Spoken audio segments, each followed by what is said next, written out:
பெயரால என்றும் துவங்கும் எல்லா காரியமும் நிறைவு கொண்டு எழிலாய் திகழும் நீங்காமையாகும். ஆர்வமுடன் நாளும் அன்பு கொண்டு மேலும் அழகாகவே முறையாகவே தினம் கூறுவோமே.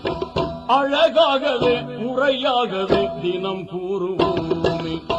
அருளாளனும் அல்லாதான் அன்பாளனும் அல்லாதான். அருளாளனும் அல்லாதான் அன்பாளனும் அல்லாதான்.